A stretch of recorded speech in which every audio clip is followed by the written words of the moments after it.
Welcome to the AUANews Inside Tract podcast.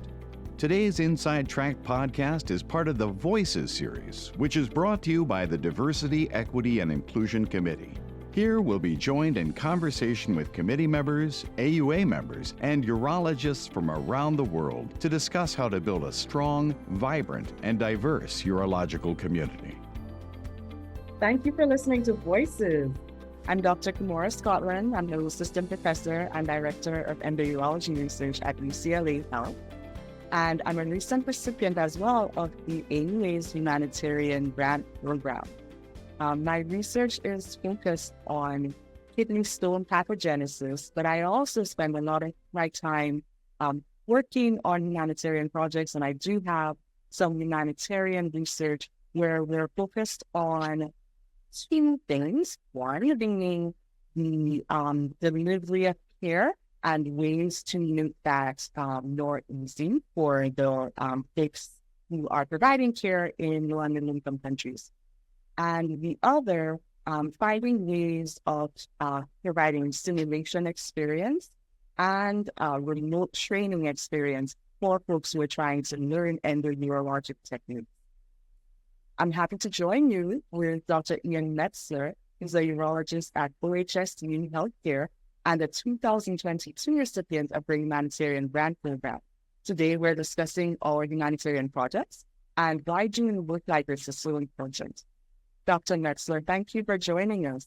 Can you talk about your humanitarian project in Trinidad and Tobago? Sure. Thank you so much, Dr. Scotland. So it's been great working with you and with the AUA and the Urology Care Foundation on this. I was very grateful to receive this grant. It helped support our work in Trinidad and Tobago during the Caribbean Urologic Association meeting, where we were actually able to not only join the meeting, but host a endourology focused simulation lab that was really geared towards expanding our teaching and ability to offer ultrasound guided PCNO to participants in the meeting, and then they were able to take those skills back to their countries and hopefully increase that access. And we did that through the development of a simulation curriculum and also ultra low cost ultrasoundable kidney phantom that we were able to incorporate into the simulation and use it to practice our ultrasound skills and our puncture skills. And I think it was a really good synergy with both the meeting, simulation training, and bringing lots of different people together. Let's talk a little bit about why this is necessary. Yeah. Well, there are many places in the world where large kidney stones that we treat in the United States or elsewhere with percutaneous nephrolithotomy, a minimally invasive treatment pathway to get really large stones out of kidneys through tiny incisions. But in many places in the world, including Africa, sub-Saharan Africa, there was a recent article by Needham and colleagues where they found that 69% of the centers in Africa were actually still offering open procedures for stagnant kidney stones. And obviously that procedure is extremely morbid and very high risk to both the patient and their kidney. And so to me, it really speaks to how valuable it is to teach these minimally invasive techniques, despite the many challenges that go along with getting those skill sets into low and middle income countries, and also battling the systems that we encounter there that the local urologists are faced with, including limited resources and the economics of these procedures. So, what did you learn while you're executing your projects? Yeah, well, I'll give you a little bit more background on how I came to this kind of work. So in medical school, I did a lot of work in global surgery and then ended up working with the largest international nonprofit working in urology called IVU Med. And IVU Med has been around for over 25 years now, started by Catherine DeVries. Many of you may be familiar with the organization. And I worked with them through medical school and then again in residency. And I was really struck by how engaging the workshops that they organized were, and how the local providers were just really eager to learn. Everybody from the most senior attending physicians there to all the trainees. And so we would have these OR rooms just packed with people. And for anybody that's been in the operating room and working with senior faculty, there's one or two people that can really see what's going on, and the rest of the people were struggling to get a view. And so I was really struck by that. There was so much interest and so much learning that we could expand on with more curriculum. And I really thought surgical simulation was a great way to do that and to reach people at different levels of training or that weren't able to get the best view in the operating room. And so that's where I was really struck by how we could get surgical simulation into these workshops and meetings and other places. But the problem with surgical simulation is it's quite resource intensive as well. And so many of the surgical simulators that we may be used to using in our training here in the United States cost thousands of dollars. And I believe that, some of the benefits of surgical training come not so much from the fidelity of the actual instrument or phantom in front of you, but the conversation that you're having with experts around the technique and correcting the way that you do the procedure itself. And so I really wanted to explore whether we could get 90% of the value of surgical simulation for 10% of the cost. And so that's where I started to develop these ultra low cost surgical phantoms that could be used repeatedly and hopefully in a scalable way. If we can get the recipe right and sent to other people that are training, then that can be made locally with pieces of equipment that we either send them or materials that you can get in the grocery store or at any hardware store. And so that's really where that started. Yeah, I would agree with you. What we find is there's so much thirst, right, for knowledge.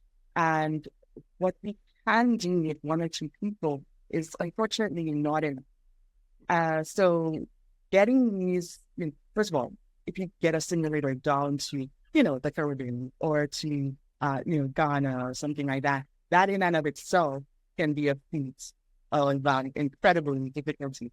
And so getting something where we can have hands-on training, but it is using materials that are cheap, easy to get, easy to put together, and reproducibly, helpful components is the game changer. So I'm really excited about this work. And we're doing some of this work together, which is really exciting for me. Now, let's talk a little bit about your time in Trinidad. What are some of the things that you learned specifically there about doing this type of work, and how the participants were able to respond to the education that they got? Yeah, so Trinidad was really interesting. I had been there before as part of a reconstructive workshop during residency, and then was able to go back as part of the meeting and training situation. So I already knew several of the urologists in country, so it was great to see old friends and also meet a lot of new people that were coming from islands around the Caribbean. And so it was great to see kind of the different levels that people were coming in at. Many had already had some experience using ultrasound in their practice, so that was great to see. Other people had really not incorporated it at all. There were many that were very comfortable with the PCNL procedure already, but I just hadn't used ultrasound. And then there was others that were still learning the basics of the PCNL procedure. So there was a lot of different kind of educational needs, but I think, having small groups together in different simulation kind of workshops, and they were everybody was kind of sharing their own journey with this procedure and their techniques. And we started talking about mini PCNLs and what they would use. And everyone was kind of sharing their different pieces of advice and actual instruments that they were using and where they were buying them in the area. And so I think that was just a really collaborative, great conversation. And I think to what you mentioned about doing this work together, I was really struck with what great work you were doing in sort of encompassing the PCNL teaching procedure actually in the operating room, and then expanding that into a virtual presence, and was really excited about how that could transform our workshops that we do and sort of extend the teaching beyond what we can do in person. So I'd love to hear more about how you came to that idea and how I think these things really synergize. Sure. I think, what struck me, I've done, work in the Caribbean and several countries in Africa, and what struck me is that, again, like I said, there's this thirst for knowledge. But with many of the procedures that we do, particularly with PCNL, which is, as an endourologist, I think one of the things that would be most beneficial for folks to learn, because stones are so common. And unfortunately, large stones can be really devastating for patients, both quality of life wise and just in terms of their health. And so one of the things that I realized is that going in and teaching people is great, but it's the type of procedure that has a learning curve. And, when you have these mission trips where you go maybe once a year, or if you're lucky twice a year, it's still not enough for folks to have the reps that they need to feel confident to work independently. And from my perspective, I've always heard this, teach a man to fish, right? And you've really done them a good favor here. So what I would want to do if I was living in those countries is to have the opportunity to, on a repeated basis, have somebody tell me, oh, no, this is the way you want to go. Here's how you deal with this complication that we didn't see on that one mission trip, that sort of thing.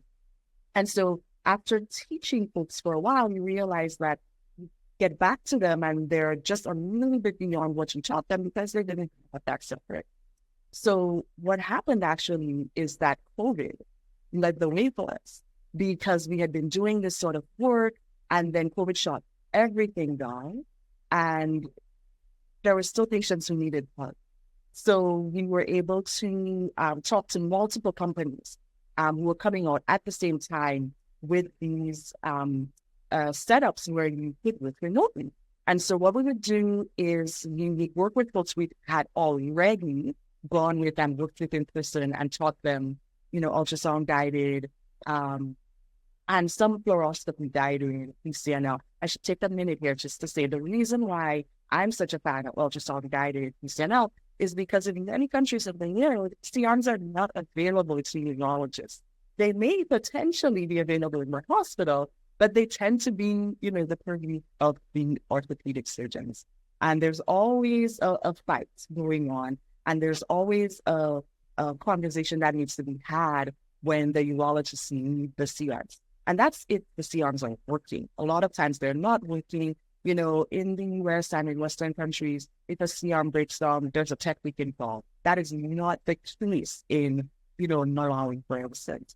And so what we wanted to do is to give people the opportunity to be able to do PCNL regardless of what was going on around them. And so the best way to do that is with ultrasound. The other thing about ultrasound is that it allows you to see, the bowel. You're seeing the liver, you're seeing the spleen, you're seeing all the other organs. You can see the pleura, you see the lungs, and that really helps to do things safely, because again, there is not always interventional radiology available. There's not always the possibility of, following up with something crazy happens in your wall. And so we want to make sure that we do procedures that are as safe as possible. And so when you're doing that, ultrasound requires a little bit of time, but it also is something that you are going to need to work with somebody and tell them, hey, listen, I need you to move your hand a little bit to the left, a little bit to the right. Let's figure this out. So doing this remote work is really helpful. We were able to work with quite a few companies, and we were able to get setups where we could see what they were doing. We could hear what they could hear doing. They could hear us. And in some circumstances, depending on the company we work with, they could see us. And we were able to use the computer screen to really point things out to them. So for instance, if somebody's trying to get access, I can use my computer screen and point and say, no, I need you to go a little bit to the left side here. And they can see me. And so that really helps people, and that gives the confidence that they need to, get that access, do the dilation, get the access sheet in, that sort of thing. And even once they've gotten access, just help them to maneuver the scope so that they can get to all the stones, et cetera, et cetera. And we had a lot of success with that. And so we continue to do it. And then I wanted to mention the fact that you and I now are both on the World Endo Committee with the So the World Endo Committee is a subgroup of the Endourological Society, and we're really focused on doing this sort of work around the world. And the two of us are now working on a few initiatives, one of which will be to work with fellows. And those fellows are going to be working regionally. But once they get the training regionally, then we're going to work with them remotely as well to make sure that they maintain the skills that they've learned. So I think this work is going to be really, really exciting, and it's going to do good. Yeah, I think the World Endo Committee has been a great conversation, and to see already supporting fellows in these countries is going to be phenomenal. I mean, to get them trained at regional centers where they're closer to home, but also has excellent instruction, I think is the ideal. And then for us to be able to provide educational support on subspecialized cases is really exciting. And I know there's also a partnership with UroGive in terms of donating equipment necessary. I mean, I think one of the biggest challenges we have in getting into urology expanded into global health is the technology requirements and restraints. And so I think we have a big job ahead of us in terms of figuring out a pipeline for instruments and reliable disposables and everything else to support our colleagues, because they don't have the same access to those things as we do here. That's true. And I'm really excited about the fact that there are now things like disposable ureteroscopes available. And the urology, as I said, is an expensive endeavor. We've tried different ways to make it as cheap as possible, ultrasound being one of them. And being able to have access to disposable equipment is really, really helpful, because, again, the same way that there's nobody to repair the students and they break down, there's nobody to repair the reusable ureteroscopes and then reusable cystoscopes when they break them. And so those are the things that are just, quite impressive with what we're doing in endourology. So I'm really excited to see how that changes the way that we are able to take care over the next 5 to 10 years in some of these countries where previously, just the cost of a reusable ureteroscope would be doubled.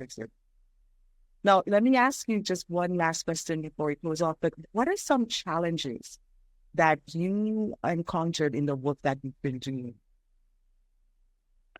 Yeah, I mean, I think the biggest one is what I mentioned about just equipment and making that a sustainable connection.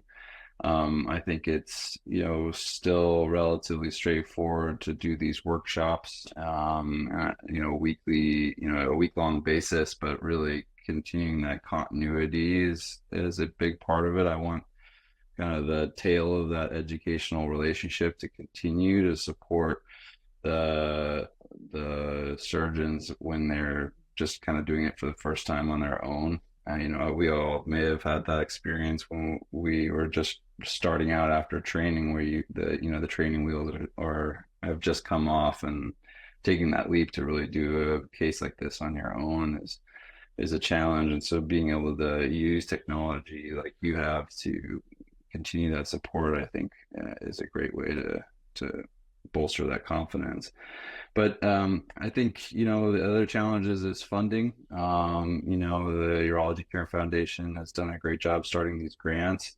But I think we need to continue to push the envelope in terms of what we apply for in terms of federally funded grants and other things to bolster the projects and make it available in more places.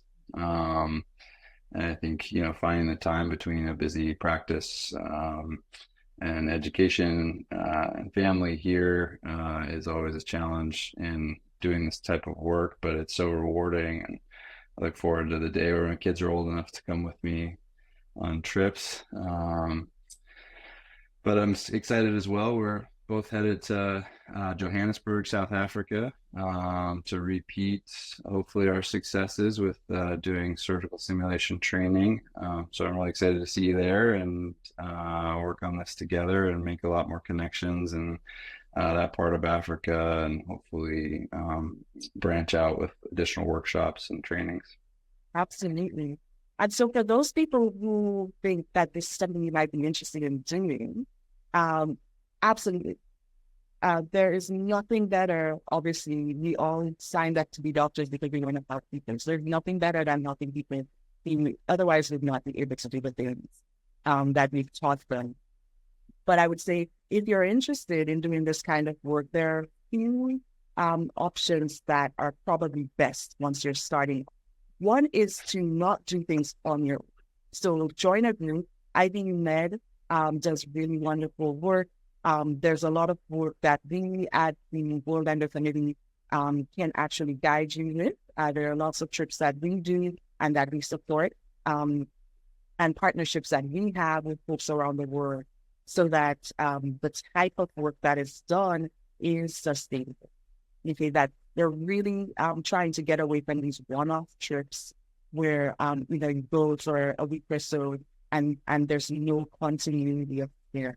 We're really trying to get away from these trips where folks are going and doing the work of operating, but not necessarily teaching the folks there how to do the cases.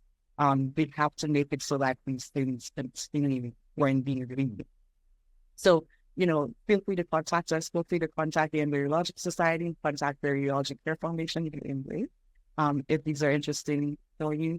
We do have a website, as Dr. Metzler mentioned. It's called wewillgive.org, WROGIVE.org, and you can sign up there to let us know about the things that you want to do, but also to sign up for upcoming trips. You can, if you're not interested in doing this work, but you're interested in supporting them, go to wewillgive.org, because what we also serve as on that site is a portal. And so what we're trying to do is to exchange equipment and material. So folks here who have material that they're no longer using, we can donate that material to folks who need it. So if you want to go to that website, check it out. We are partnering with lots of really well-respected organizations and charities to get this work done. And so it's a website for you to check out. But also, just think about what you can do in your local community as well. You'd be surprised at the need right here in the U.S. I should mention just briefly that my humanitarian award with the AUA is actually for the work that I do here in the U.S. I work with Dr. David Spot here in Los Angeles, and we do lots of health screenings and educational activities for the community. There are lots of folks who do not have access to urologists and who do not have access to a specialized care that we can provide. And once they have the knowledge and they have the understanding that some of these quality of life issues that they're dealing with are actually fixable, are able to then see their primary care doctors and get further care. So you can do work far afield or right at home. If there's an interest, touch base with us, talk with us, or touch base with folks in your community who already are doing this work. All right. And so I want to thank you, Dr. Metzler, for meeting with us today for the Voices podcast. It was great speaking with you, Dr. Scotland, and thank you again to the AUA for setting this up and for their generous support.